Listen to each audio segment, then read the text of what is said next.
Salut à tous, bienvenue dans Parlons Cash l'hebdo. On démarre avec le déplafonnement du malus pour les voitures les plus polluantes. Désormais, si vous achetez une voiture qui émet plus de 180 grammes de CO2 par kilomètre, ça vous coûtera jusqu'à 20 000 euros et ce, dès l'an prochain. Rappelons que jusqu'à présent, ce malus était limité à 12 500 euros.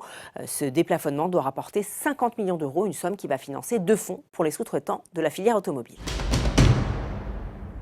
On poursuit avec le taux du livret A. Alors actuellement, il est fixé à 0,75%, son plus bas historique, mais il pourrait encore descendre selon le gouverneur de la Banque de France. Au 1er février, il pourrait, sauf circonstances exceptionnelles, atteindre 0,5%. Mais pour le savoir, il faudra attendre la décision du ministre de l'économie en janvier. Et malgré la faiblesse de ce taux, les Français restent attachés à leur livret A. En 2018, la Banque de France en dénombrait 55 millions pour 67 millions d'habitants. Et on termine avec le prélèvement à la source. Vous le savez, il est effectif depuis un an déjà, mais pas pour tout le monde.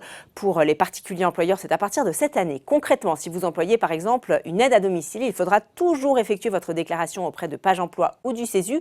Ces derniers vont directement prélever sur votre compte les cotisations et la retenue à la source. Ce sera donc à vous de les soustraire de la rémunération de votre salarié.